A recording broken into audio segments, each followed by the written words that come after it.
What's going on, wrestling fans? Jeff Upson. I'm alongside Eric Knopsner. You are now tuned in to the PA Power Hour. Eric, we got a pretty fun show. We're going to have a lot to talk about Virginia Beach.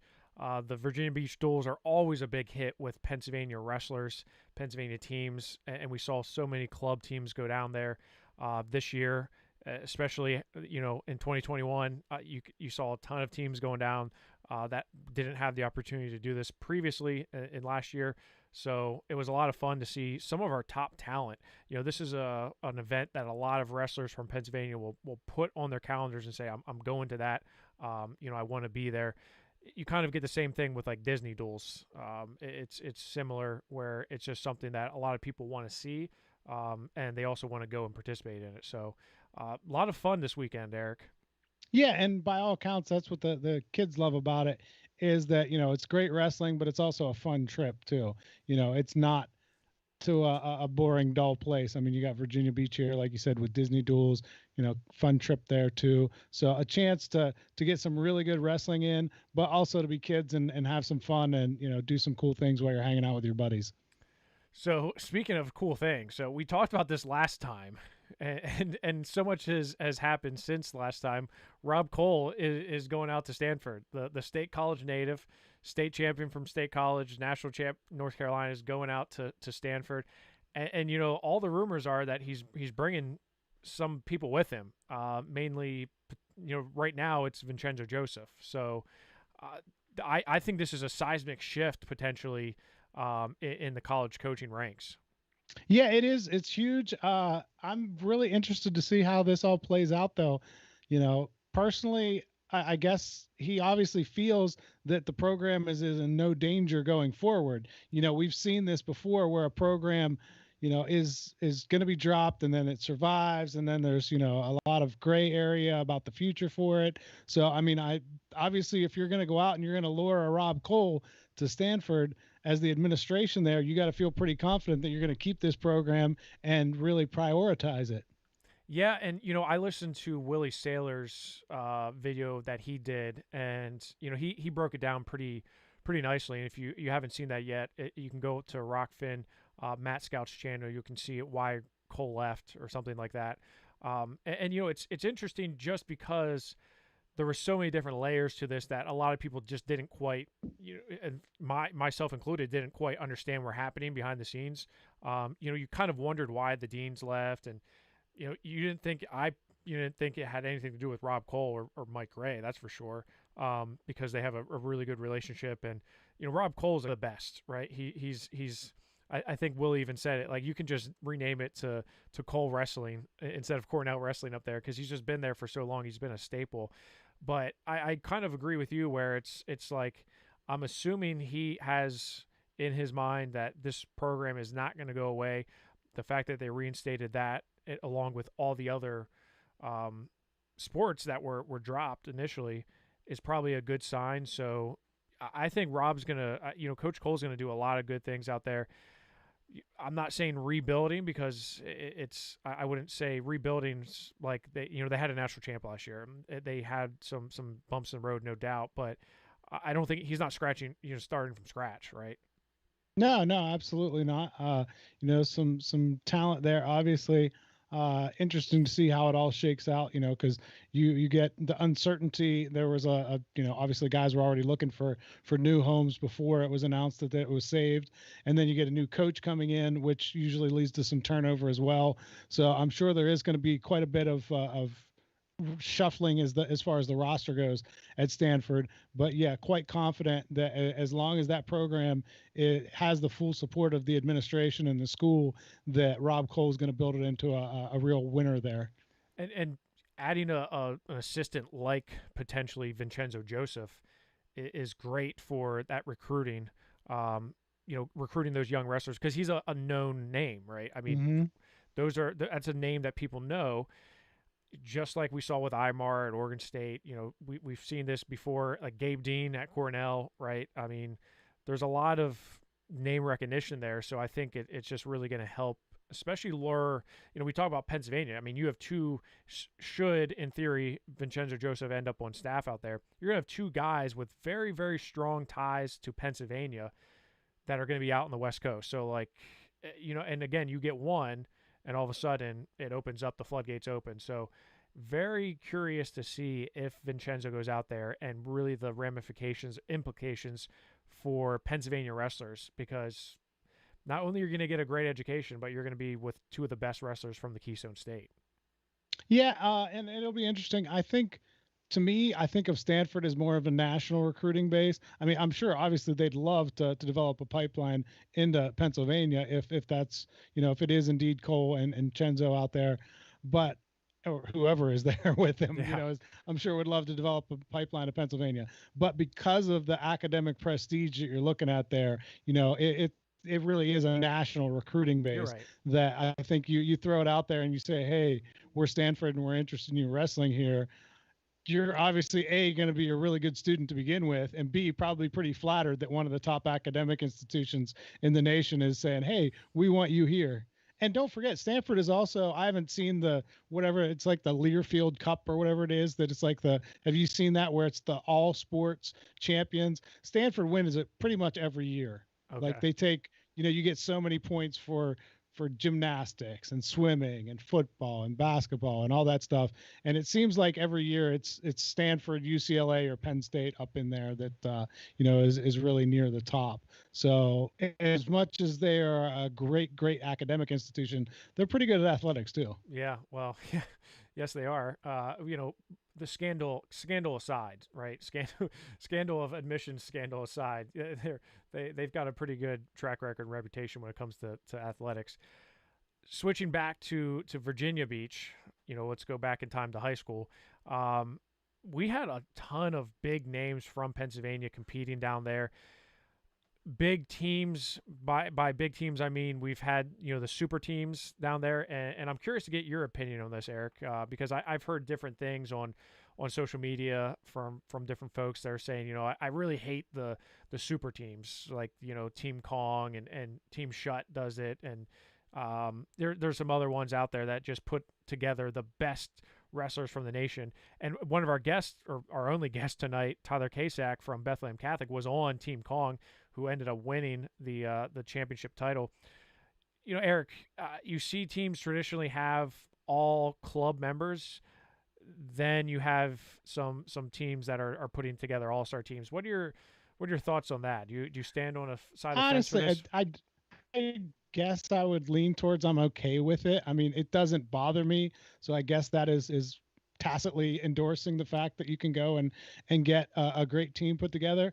I know if it were me and I were asked to be on one of those teams, that'd be awfully hard to say no. If Yeah. you're like, hey, we're trying to put together the best team in the country and we think you are a good addition to it, that's pretty flattering. Again, just like the Stanford situation, you're like, well, yeah, okay, I've been wrestling for my club coach all the time, but for one time, why not try to go out on this really great team and just team up with the best wrestlers in the country? I mean, I think from that standpoint, it'd be a lot of fun. I get, if you're a club coach, I'm sure that hurts the feelings a little bit. If you're like, hey, I've been coaching you for a decade now, and now you're going to go and go join a super team instead of wrestling for my club team.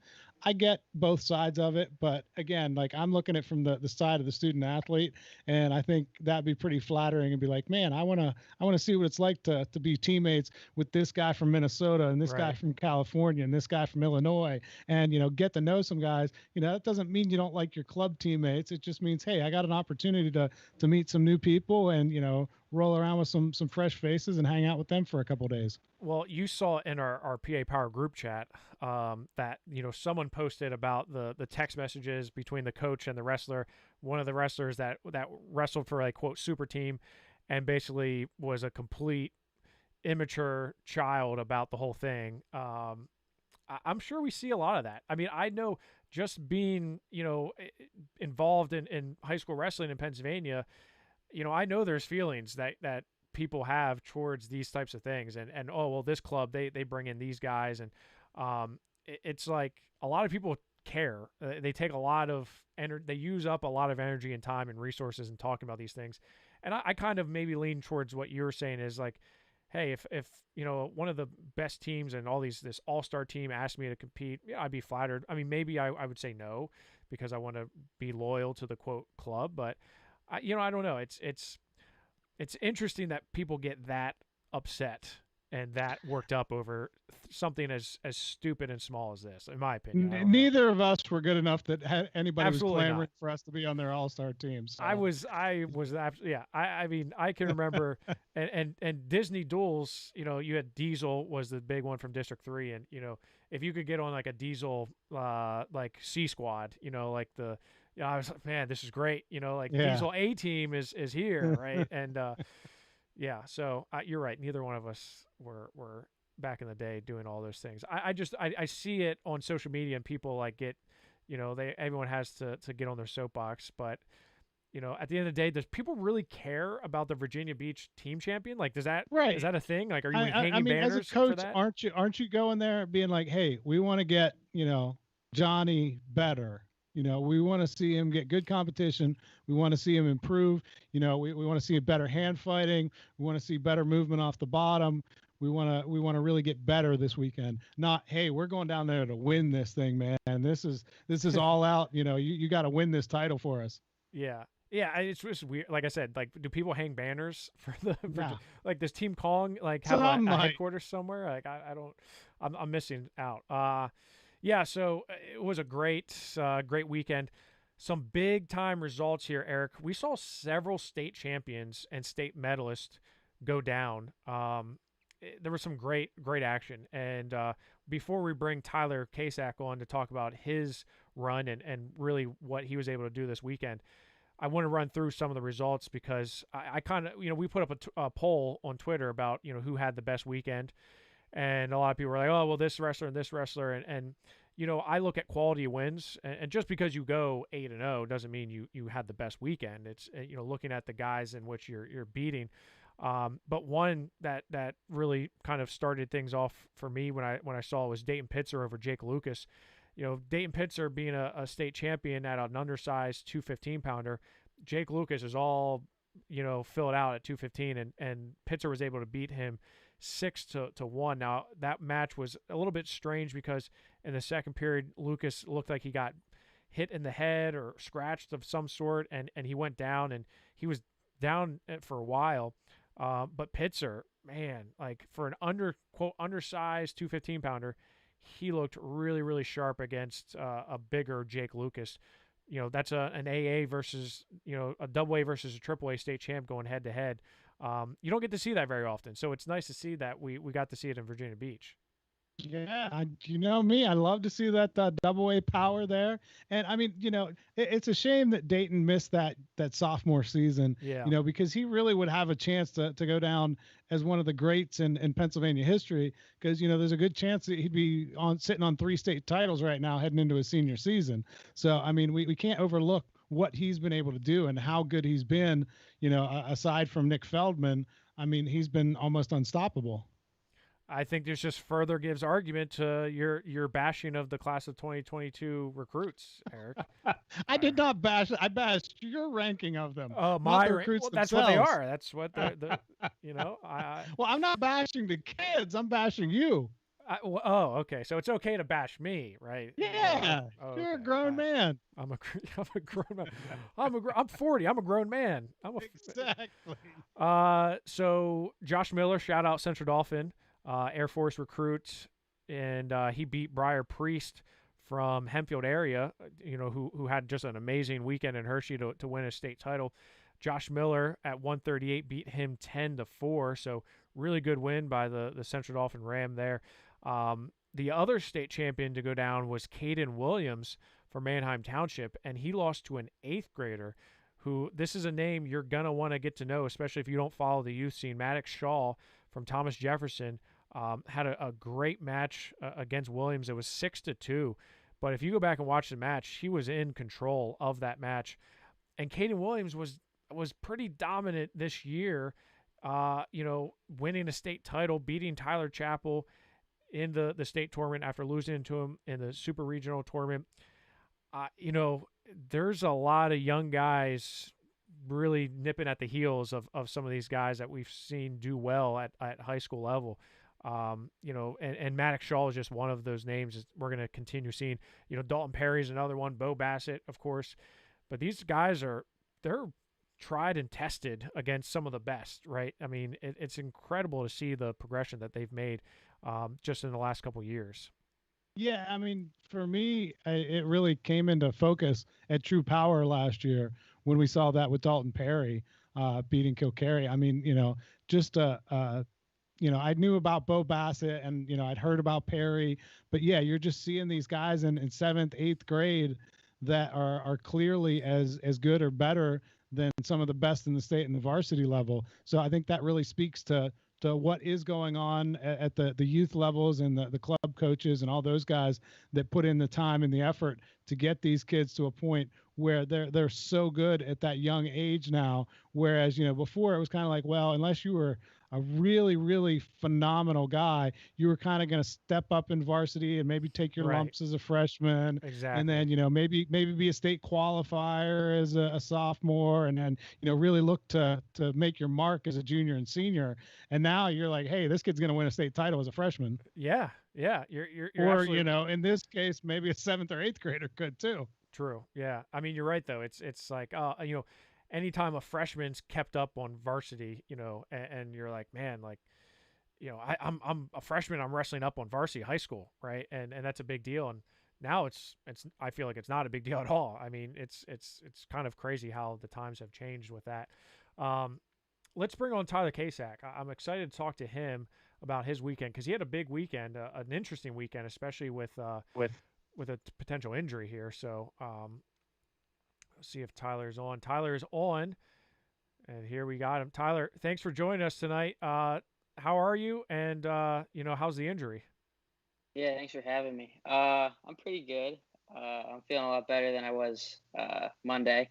So yeah.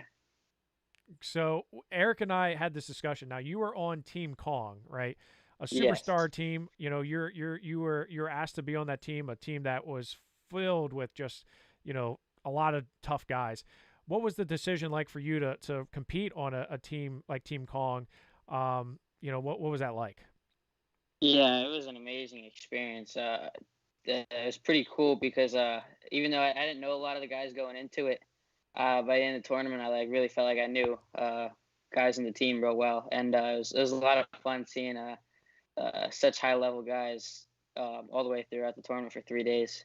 It probably felt like you're a state champ from PA. I mean that Yeah. forever is going to be you have your mark on history, but you got guys like Steve O'Pullen on the team who's a world medalist in his age group and going to NC State along with a slew of other people. So you're like you go from a big fish in a small pond to kind of like a medium sized fish in a medium sized pond, and you're like, okay, I kind of got to show up here. Was there a little Yeah. added pressure there for you, or was it just, hey, go out and have fun? It wasn't really an added pressure, honestly. It felt like it almost like took pressure off. It was like, oh, well, it's like Yeah. everybody's just watching everybody. It's like, you know what I mean?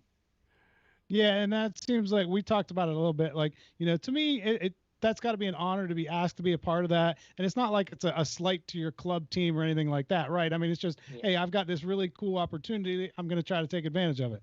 Yeah. They had asked me a while. They asked me before even uh, individual districts, I think. So it was like a while back, and so our school team didn't even have a team there or even going there yet. So that kind of helped the decision as well. But yeah. So Tyler, let's just talk about your career thus far. Okay, last year, you had a slow start to the season because you were injured, right? You had that injury at the beginning of the year. You get in kind of late, and you came out with a bang. You beat Mac Church at Team States. You go into the state tournament. You have a good tournament, but Yeah. you don't finish where you wanted to. And it's crazy because we talk about this, and I think I talked about this to Mac Church is the bracket from 2020 at 106. How many state champions were? Three. You, Yeah. Mac, and Jacob Van D all won state titles. The state champion that bracket, Vinny Kilcarry, did not win a state title his sophomore Yeah. year. So it's like, uh, first, I guess, is how much of a disadvantage were you at not having a quote full season before that, and how much did you take away from that freshman year into this year? Uh, I definitely the short season for me was it was difficult, looking back, but at the time I didn't really think much of it. I kind of thought like, well, everybody's been wrestling all year. They're all tired, cutting all this weight for so long, and the only thing that was issue with me was like for the big matches, sometimes knowing when to score, knowing when not to score, and stuff like that. And then like the biggest thing for me this year was just staying disciplined with weight cuts and staying very disciplined with just wrestling in a match like strategy. Yeah. I mean, I kind of it kind of hit me as you were talking about it. Your career record, you probably don't even how many wins do you have in your career? Like no more than 40. I was going to say no more than 40, because Yeah. you had a short season your freshman year, and you're in District 11, and Becca did not have a full season. No one had a full season, but you certainly didn't have a ton of matches going into the state tournament. So, it's kind of now that it hits me, like, man, you're a state champ as a sophomore with like normally 40 wins is like, you go into the state tournament with that, right? That maybe that's a good thing for you, right? Because that wear and tear and being in those big matches, like obviously you can win them. Was that going into that match with Carter Dybert in the state finals? I mean, it was your first time being in the state finals. It was a weird season, right? Carter had a lot of matches for comparatively speaking, and he's a senior, right? I mean, he's been to the state finals before. He won a state title before, and here you are as a sophomore coming in, trying to earn his way into that state championship title. What was the feeling like, mentally going into that match with a guy like Carter? I didn't feel any pressure really. I just felt like all I would do is go out there and do my thing. I didn't have anything. I didn't worry about anything. I wasn't stressed about anything. I just felt pretty cool, calm, and collected, and ready to wrestle. It was pretty different compared to like weekends before, where I was a little bit different mentality. Yeah. But when states happened, I was pretty like cool, calm, and collected. So. And just fast forwarding now so you were at the Cadet World Team Trials as well, correct? Yep. Didn't have the weekend that you wanted, right? Your M2 teammate Levi Haynes makes a world team. I know you probably didn't have the weekend you wanted. Freestyle, like you do a lot of freestyle? Was it just what was it like going out there and competing, and what didn't work for you out there? I wasn't ready to wrestle freestyle. I thought I was ready to wrestle freestyle, and there's a different pace that I didn't quite get the memo in time for that. They a couple of the guys there really knew what they were doing. That the two losses that I had, they knew how to wrestle freestyle. But yeah, it was a good experience. I definitely learned a lot, and I was happy for Levi to make the team. You mean David Taylor didn't tell you, like, hey Tyler, like these are gonna be 3-minute periods, and you're gonna have a break in between. Like you have an Olympian on you as your coach. Yeah, well, should have gave you the memo. He told me, he definitely did, but it didn't. I guess it didn't click as soon as we wanted it to. Some things just you have to experience for yourself, right, Tyler? Yep, exactly. So you go from from Wisconsin out there. Now you come back and you're wrestling at the Virginia Beach Duels, and just a great weekend you had down there wrestling for Team Kong. You had some ups and downs, if you will, in Virginia Beach, and talk us through that match. And I believe Team Kong was in the quarterfinals. You were in the quarterfinals when that injury happened. And before that you had won, I think, five matches or something like that. You had wrestled a bunch of matches. What was the feeling like after leaving Wisconsin, kind of getting a reality check, like, oh, I'm not ready for freestyle, but then going back to Virginia Beach and wrestling hard? What were you feeling like up until that injury? I felt good.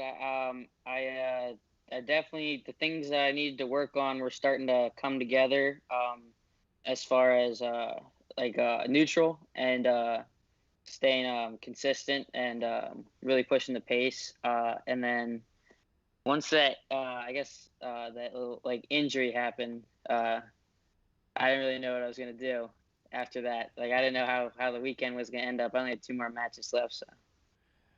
Yeah, and they were big matches, right? Semifinals, and then finals. Team Kong was kind of in a dogfight. You had Team Shut North in the semifinals, then Minion Legends in the finals. What was that? So your next match right after the injury, right? You have a big time match with the number 3 ranked guy in the nation, Sergio Lemley from Indiana, and you end up beating him 8-4, and you looked pretty good, right? You looked in control of that match. You looked like you're feeling good. So, did you know about him going into the match? Did someone say like, "Hey, this guy's pretty tough," or did you just go out there and say, "Hey, I'm Tyler Kasak. I'm going to go out there and wrestle and see what we can do"? Yeah, I definitely I didn't I saw his name on who he was, but I didn't know. Like I just had heard of the name. I knew he was from Shut, so I didn't know he was gonna. I knew he's gonna be tough. I knew he wasn't no slouch. So just go and take it to him was the game plan right away, and get to your ties and make sure you stay out of his and keep attacking. How are you feeling there physically? I mean, obviously you won, so you must have been in pretty good shape. Were you able to bounce back pretty quickly from the injury? Honestly, I was pretty hurt. I was hurting pretty good that day. But when I was wrestling, the adrenaline was definitely helped a lot. But it was definitely felt it the whole time while I was wrestling. And you also, the Team Kong beat Minions 24-21, and you got a fall in that match. Which was huge, right? That had to feel pretty. You talked about, being on a Team Kong where the pressure's not really on because you're not like the star on it. So, but you kind of came up really huge. I'm looking through here, and that was the only pin, it was the only fall for Team Kong United. So you really kind of were the difference in that match. That had to feel pretty good just to get the fall. Yeah, it did. It did. Because that was like a time where I was like literally our 6-pounder was wrestling, and I was sitting on the floor, and my dad was asking me, "Do you want to wrestle? Do you not?" And he's like, "It's up to you." And I was like, "You know what? Screw it. There's only 2 more matches left. I'll just go wrestle." So so I just went out there. Literally didn't really get much of a warm up in. I was like, "All right, well, here we go," and ended up getting the pin. So that was pretty good. It was kind of like your freshman season down all into one little match because you're pretty much. Yeah, you're injured. You don't have, hey, here goes nothing, right? Yep. And it's so what I gotta change gears to your kind of off season and what you do on your off time. So I was at the state tournament and I heard. I heard this rumor. I'm like, you hear about Tyler Kasak? I'm like, what? Yeah, he's a great wrestler. He beat Mac Church at the. Like, no, he's like a world renowned goat shower. I'm like, what do you mean goat shower? And then I heard this story, and so please enlighten us a little bit about what it is you do, and like explain to us what showing goats is and raising goats is, and how the heck did you get into that? And was that something that like your family does, or what? Tell us a little bit about it. So I got into it because my grandfather on my mom's side, he had goats, like a couple little goats at his house, and he had asked. Or I'd asked him when I was like maybe 4 or 5. I was like, "Can I have some goats?" And he's like, "Well, if you can catch them, you can keep them." Oh wow! So I was like, spent like 2 hours catching 2 goats, and I like loved doing it. And so at our house, we have like before that we had like cows and horses and stuff like that. So we kind of just had like 2 goats roaming around, and then I started to want to get more and more and more. So then. Now I got like 30 goats, and the story is with the one goat that I had at States, like I had to bottle feed it because it's me and my dad like C-section the mom out like a week before, and we had to we couldn't just leave it at the house. We had to bring it back to States, and like it was in the hotel room, and like you couldn't have like you can't have like the animals in there, so like sneaking in with like blankets on top of it. Oh my gosh! This is great, Tyler. I wish I could have seen that. Like you bring it in, like normally people sneak in dogs, right? And like, and you're like sneaking in a really a newborn, goat who needs to be nursed. That's why. I mean, that has to take some pressure off of you when you're wrestling in big time matches in Hershey, when everyone's there focused on wrestling. And you're like, I got a goat, I got to take care of. Like that's got to be Yeah. pretty cool to have that. Yeah, no, it's pretty cool. I think especially like we had it at team states too, and it's like everybody kind of like it's like a little minute where everybody could kind of take their mind off cutting weight and stuff like that and all that, like big matches, and then we got a goat in the hotel kind of a thing. Is there ever a time when you're doing this, like do you go to, like I know growing up in Harrisburg, we go to the farm show. We'd go to the farm show. Is that do you do stuff like that? Do you take them around and like try to like show them, and is that something you still do? Yeah, I still do that from time to time. I sell them more often to people that do that. I don't do it as much as I used to, but I sell them to a lot of people that take them to like the state fairs and stuff like that. Which is more pressure packed, trying to get a goat to do what you want at a show, or you going out on the mat and wrestling yourself, where you're kind of in control of everything? Getting a goat thing. Sometimes they're very unpredictable, and yeah. That's great. It's unpredictable is a good. At least it's pretty predictable what someone's going to do in a wrestling match, right? You're going to tie them up. We're going to make shots. It's it's pretty. Yeah. It's not splitting atoms, But now you're talking about a goat that is wow. Well, is the goat that you nursed and fed? Do you still have that goat? And is the goat doing well? Yeah, he's actually out back right now. I got him at the house. Does he have a name? Jerry. Jerry. Nice. Jerry the goat. Yeah. That's awesome. Well, Tyler, I mean, it was great great talking to you here tonight. It was a pleasure having you at True Power. I know we didn't get to really catch up at True Power because that was something I wanted to talk to you about there. And you just had an amazing season, winning a state title. You got 2 more years to get over 100 wins. I hope you can do it. You got two more years to get over 100 wins, and a couple more state titles. So that'd be fun. Great weekend down in Virginia. Keep wrestling and tell, ask your coach David Taylor, like, hey, how do I master this freestyle thing?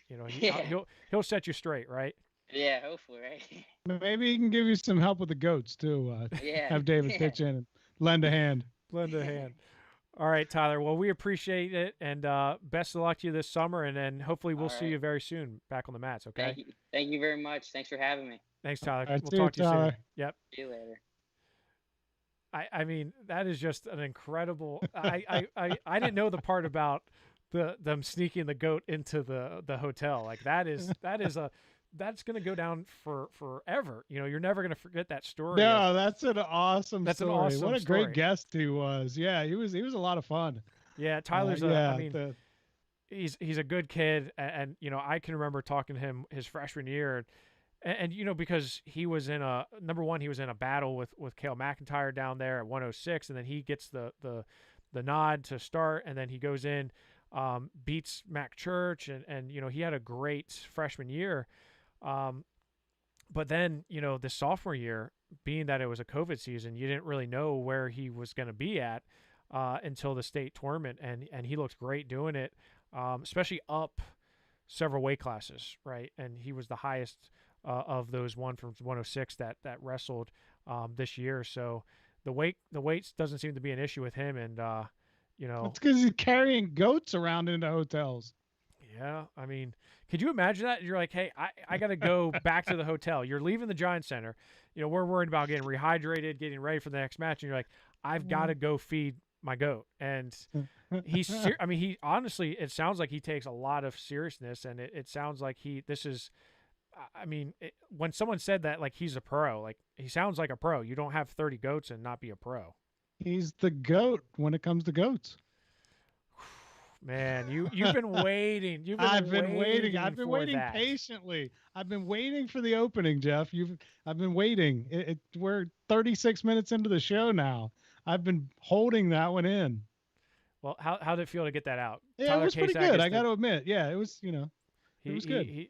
He did pretty well this weekend, and when I went back and watched the match that he got injured in, it was like I had to double check and make sure that he actually wrestled after that, because they took him out on a wheelchair. Now he was banged up. It was a mat return where his head landed and neck landed awkwardly, and not only is it an achievement that he came out and wrestled again, but he got a win over the number 3 guy in the nation. So I'm excited to see what the ceiling is for Tyler Kasak. I think he's just going to continue to get better and better, and I think you'll probably see him, just at a higher level from this point forward in his career in high school. And obviously being in a room with like at BECAHI, that helps, right? I think we need a show with him and Montana DeLauder, like the I Goat know. Hour. The Goat Hour, or the Goat Grappler. I like that. The Goat Grapplers, because Montana DeLauder is another world-renowned goat herder. That's her handle on Twitter is Goat Herder. Um, let's. I know you're excited because you got to use the Tyler Kasak's the goat of the goats. But let's talk about some more matches that happened now at Virginia Beach. We had a lot of PA on PA crime, which to me is a good thing down here, because I like to see where guys are, in that off-season type of conditioning and going up in weights a little bit. So we talked about Dayton Pitzer, Jake Lucas, Josh Miller, Briar Priest. Ty Linsenberger beat Chance Babb, 2 state medalists. Chad Ozias beat Cale McIntyre from BECAHI, who we just talked about, a teammate of Tyler's. Chad Ozias had a pretty good, impressive win over him, 5-3. Landon Muth from BECAHI, he beat Jack Pletcher 3-2 in ultimate tiebreaker. Now, Landon Muth was a state medalist this year. Jack Pletcher didn't make it out of the sectional tournament, but Pletcher had been going on a tear in freestyle. So the question is like, okay, how do we translate that freestyle success into folk style for Jack Pletcher? Because, and Landon Muth's tough. I mean, there's no doubt about it, but Jack was beating guys that were state runner-ups and state champions in freestyle. So what's the correlation? Yeah, it's a little strange to me because I'm used to seeing guys that are good in folk style that sometimes that doesn't translate to freestyle, because maybe you're really good on top, in terms of just controlling a guy and getting a pin, not necessarily tilts, things like that. But it's odd to go the other way for me. If you're good in freestyle, it means you're really good on your feet. You're doing well there. That seems like it's a natural transition that somebody who's good in freestyle is going to be good in folk style if you can get off the bottom. I mean, that's obviously, whenever you see an international guy come and try to wrestle folk style, if he can't get off the bottom, that's a problem. But with Pletcher, I would have thought that, he was in that zone now, and we continue to see those really good results. But, as you said, Muth is a very good wrestler in his own right. So nothing, I guess it shouldn't be that shocking. Yeah, I mean, you're right, but it's just, he was on a tear. And my biggest thing is looking at, okay, the freestyle, the folk style type thing. And, it's interesting because you don't normally see it, like you said, the other way. So, Jack Scott, he's going to be just fine. He has a brother that's pretty good. That's going to get him in, where he needs to be. Evan Gleeson, another BECAHI wrestler, he beat Carter Gill, 2-time state medalist. He beat him 4-0. That was at 160 pounds. Brant Hare from Montgomery. Now, Brant's I believe he's only a 7th grader. He'll be an 8th grader next year. Younger brother of Connor Hare.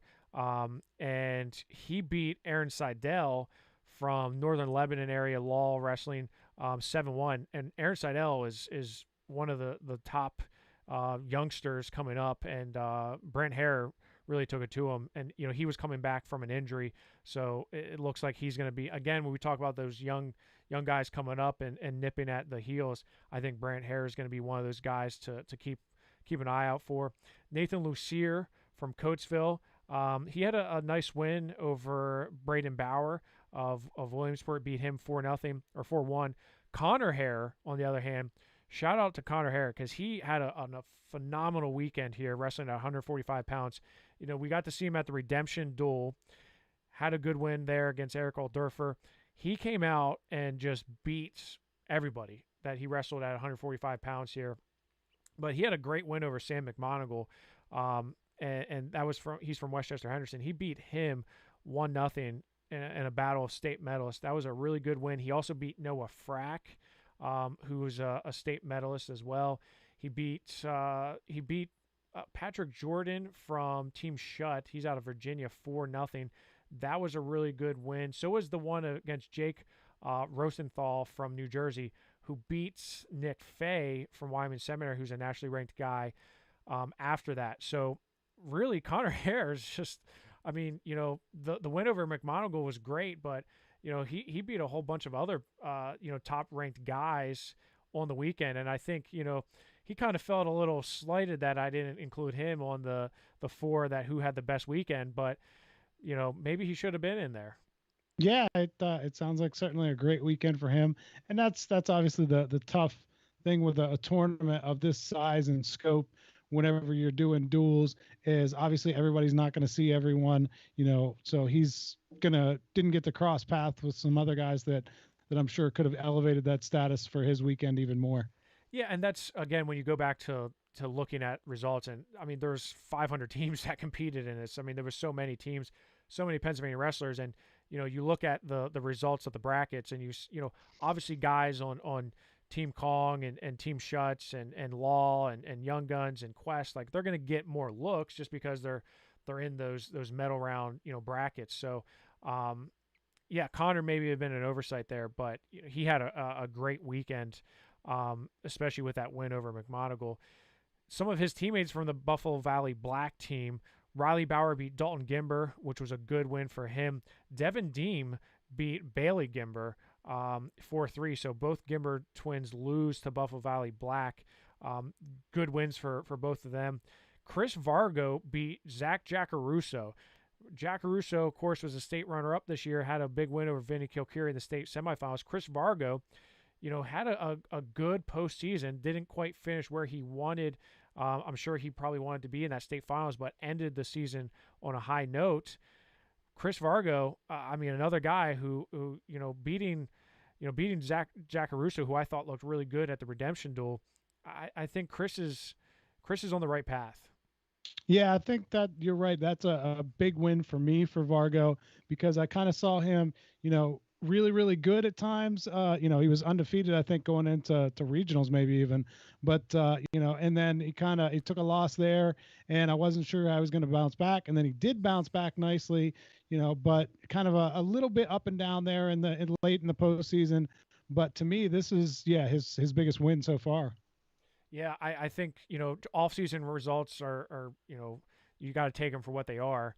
But for him, I think that was big, just confidence-wise to get out and get a win over a guy like Jackaruso, who has a win over state champion Vino Kikiri. And like I said, Vargo finished the season strong. He loses to Gavin Bradley, but then comes back to avenge that loss to Cohen Baney to take third at the state tournament. So you had a third place finisher beating a state runner up. On paper, it's not a big deal, but I think this is a big deal that Vargo got that win. Also at 126, Jake Dune beat Trevor Husick 15-8. I thought that was a good win for him. Drake Burford from Highlands had a good win over Dom Wheatley 7-3. He was a state medalist. Sonny Sasso, he beat Parker Moore by tech fall 23-7. Parker Moore is one of those guys. I mean, he's a two-time state medalist from Phillipsburg, Osceola, and just a weird weight class that he's been in years. But Sonny Sasso just poured it on him. Yeah, Sonny's really come on of late. Talk about guys that have had a really good summer. I think Sonny Sasso is right at the top of that list for what we've seen out of him over the past couple months. And all it took was him going to a higher weight class because he wrestled 172 and all of a sudden jumps up to 195 and is wrestling, wrestling. I thought it was your coaching that did it for him. Well, I mean, obviously, my level of instruction was to a point where, yeah, I mean, Dave Crow, I mean, it's like, oh my gosh, Jeff Upson, look at it. Are you kidding me? I was fortunate enough to get the toweling down well on him. I mean, Sonny's great. He's a really good kid. I love the Sasso family. I mean, they're just a really good family, and it was an honor to have Sonny on that team. We talked about Maddox Shaw from TJ from Team Quest beating Caden Williams. And shout out to Team Quest and Team Law. Both these teams had phenomenal squads. And you look at the super squads, if you will, both these teams had guys that I don't think there was a guy on either team that was not a, quote, club member on these teams, which is pretty cool to see and to see them wrestle at such a high level. I'm telling you, Law Wrestling Club is doing great things. There's a lot of momentum there. I think Law Wrestling Club is going to be, one of those clubs that we're going to be talking about for a while.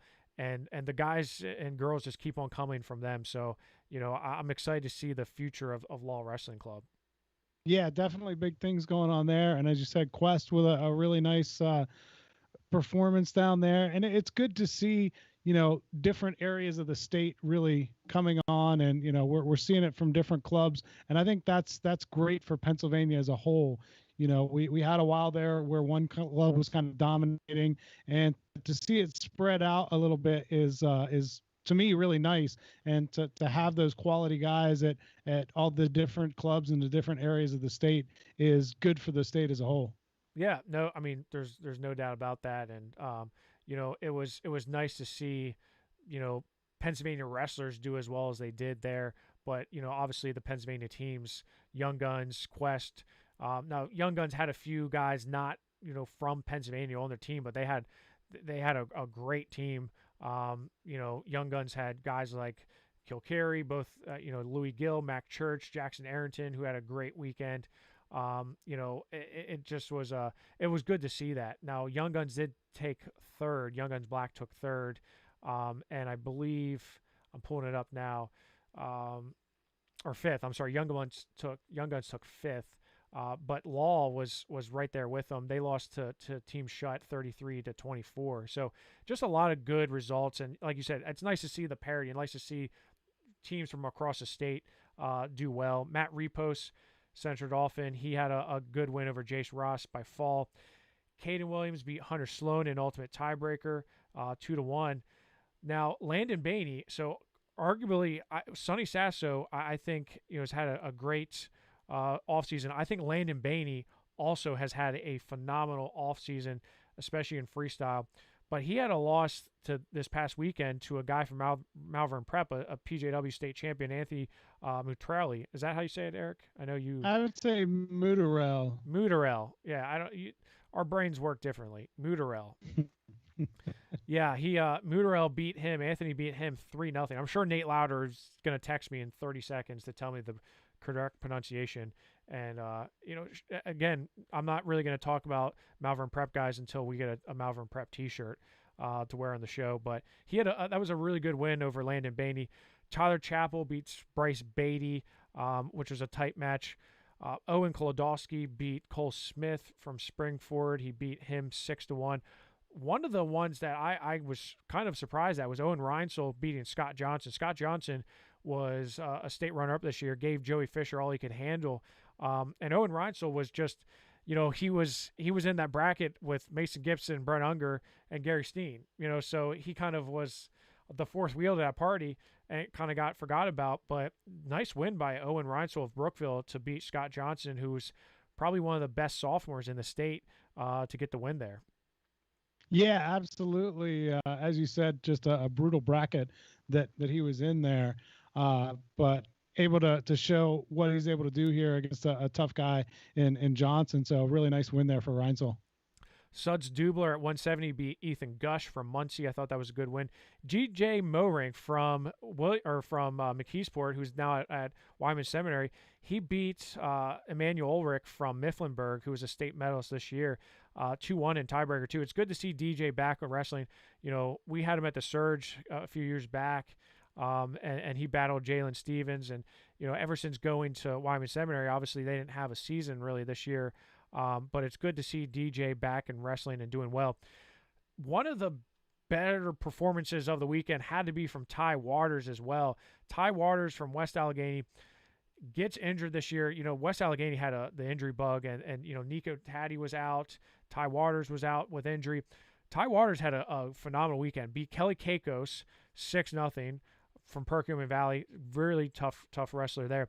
But then he beats in sudden victory nationally ranked Spencer Barnhart, a national prep champion, beat him in sudden victory 6-1. I know you and I are big on Spencer Barnhart, but talk about Ty Waters and what he was able to do. A great win for him.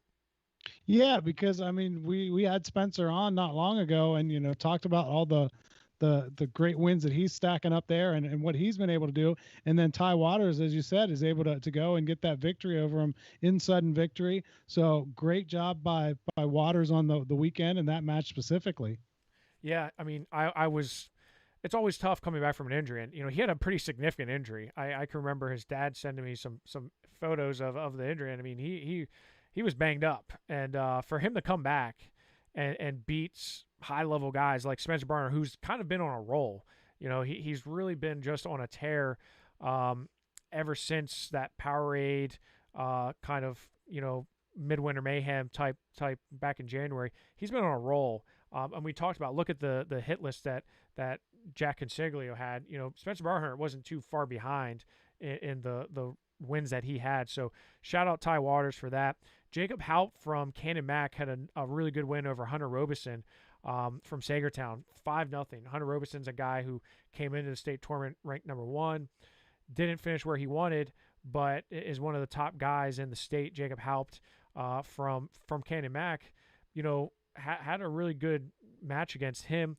One of the ones that and maybe this goes back to my coaching, because these wrestlers are doing better after they wrestled at Wranglemania. Riley Robel beat Nathan Taylor in a state finals rematch, 1-0. I mean, shout out to Mike Nauman and Team Nauman. But man, he had, that was, I mean, can you imagine that? And I remember a couple years back when Nino Bonacorsi loses to Stefanik in the state finals, goes down to, it was either Disney or Virginia Beach Duels, and beats him. And I remember asking him, like, does it feel any better? He's like, no, I don't have a state title, and I'm sure Riley's the same way. Like, yeah, the win was nice, but I didn't say, like, after the match, you're like, hey, Nathan, can I have that state title? I just beat you. It doesn't work like that. No, it doesn't. But, hey, he's got the bragging rights now, but hey, I got the last win in it. So, big win there for Riley. As you said, I'm sure that doesn't make up for the state final, but still got to be a pretty good feeling there as well. Oh, I think so. And I think he's one of the, I got to talk with him and his parents up at Wranglemania, and he's from, kind of grows up the same area where I grew up in Harrisburg, trains with Team Nauman, has just really come on strong in his sophomore campaign and really opened up a lot of eyes. But I just think we have not even seen Riley at where he's going to be in college, and whether that is football or wrestling. I know he's a big football player, but I still feel like he has so much more to prove and to do and to accomplish. I don't think he's even scratched the surface yet. And obviously getting a win over Nate Taylor, Lehigh recruit, is a good way to kind of cement that. We talked about him. Tyler Kasak had some big wins. His only loss was that injury default, but he beat in a very convincing match, 8-4, Sergio Lemley from Indiana. But looking at the other wins that he had, now Tyler's not a guy who, at least I'd have to look at his stats, but again, he only has 40 matches in high school. He doesn't pin a whole lot of guys.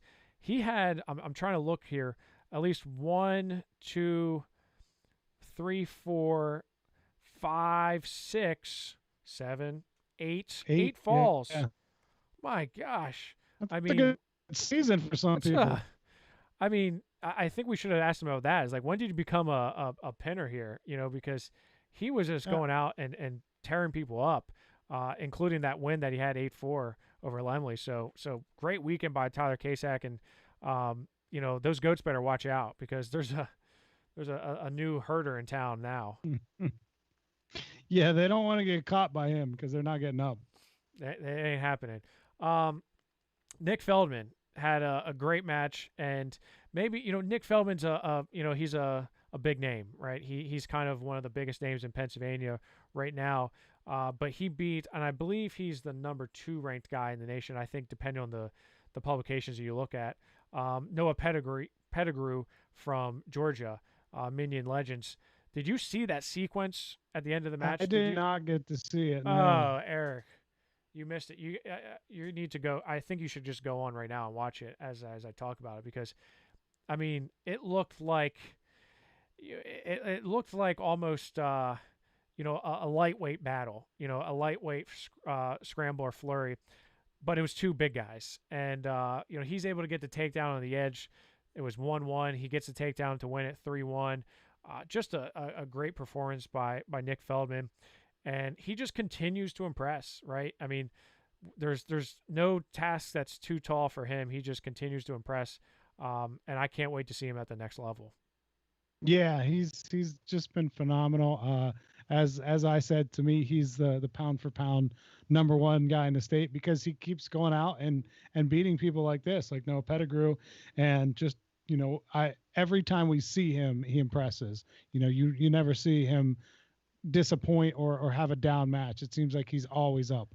I mean, the big question is who are we going to get to wrestle him for True Power? I mean, it's like he needs to wrestle two different people.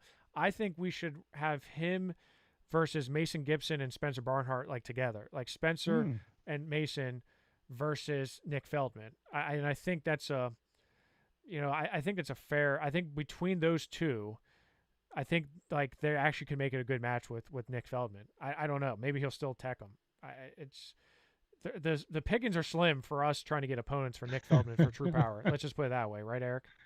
Yeah, I certainly wouldn't want to be his opponent for it. That's for sure. Maybe we can get you out there against him. See, your coaching chops. So maybe you can coach yourself up. Come up with a strategy to take him out. Well, you remember now we already have a tag team match scheduled for True Power between now. Mason's trying to recruit me, but Eric Gibson said he wants me because he heard what you had said about him, like kind of complaining about why he was so high in the rankings. Now Eric is against me too. Yeah, so I got Eric's all three of you guys are against me. No. Mason's. I think. Yeah, because I thought it was Eric and Eric versus you and Mason. No. It's ties have turned now. So it's Jeff. I gotta talk to Eric. Jeff I'm disappointed Upson now. and Eric Gibson versus Mason Gibson and Eric Knopsteiner. And Eric already laid out the game plan, what he's going to do, and I basically have to sit back and not have to do a whole lot, which is well, cool. You only got to worry about like 15 seconds with me, and then I'm done. So right. So I mean, I at least it's not going to be long. I can tell you that. Right. I got a dad bod now, and I'm now into my coaching career, not so much the, we should enter a Mawa tournament and just embarrass ourselves. But True Power matches, man, they're going to be tough. They're going to be tough to do this year. Before that, though, we have a whole lot coming up here. The National Freestyle Duels out in the Jersey Shore are going to be streamed live on Rockfin, and Team PA Power Wrestling is taking a team out there. I'm really excited about that. We're going to have John Hughes, legendary wrestler and coach, leading Team PA Power. I'm not going to be able to coach. I'm going to be worried about the streaming. You're going to be out in Vegas, Eric. Tristan's going to be out in Minnesota. Everyone else has an excuse. But John Hughes, 4-time state champ from Benton, national champ for Penn State, coach at Lehigh. He's going to be leading Team PA Power. So, he really puts me to shame. So it's going to be a lot of fun. That's coming up on June 27th, Sunday, June 27th. We're going to have more information about that coming out. And we're going to have a whole lot of promotion stuff coming out to talk about Team PA Power and the event overall, Eric. So you're missing out. I am. It's tough, but, work's got to come first sometimes. I'm actually heading out to Vegas this weekend, and then again later in the month. Yeah. All right. Well, have fun, man. I'm going to World of Concrete. How could I not have fun? World of Concrete. What do they do at World of Concrete? Well, my company, J&J Truck Bodies and Trailers, has a dump body on the Peterbilt, their main show truck that's going to be in it. So it's a pretty big deal for us to be in a company with like Peterbilt. It's basically like Tyler Kasak showing goats. Oh yeah, You're basically like pulling along. I mean, yeah. You're showing the truck. Like, do you have to wipe it down? Do you have to like shine Luckily, it, no. I don't, but they will be. Yes, actually, they'll be doing that every day. They'll be making it look great. I'll send you some video and some pictures when I get back. I can't wait to see it. I mean, between you and Tyler, I mean, we've got showmen throughout the board here. This is great. I need to get into something like this. Well, I don't know what I can show.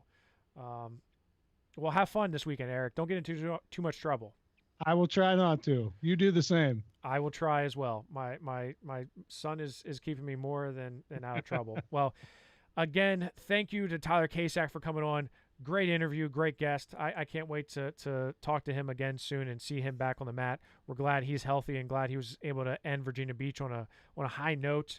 And again, be on the lookout for some information coming about the National Freestyle Duels for Team PA Power. We're going to be releasing the team here next week. We're going to be having a lot of discussions about that. And of course, check us out on Rockfin. We got the class of 2022 rankings. We got the class of 2023 coming out very shortly. You can catch any of our live streams on replay on Rockfin. /PA Power Wrestling. Of course, Twitter, follow us at PA Power Wrestle. Facebook, PA Power Wrestling. Yeah, Eric, until next time, it's keep it classy, wrestling fans. We'll talk to you very soon. Thanks for joining us.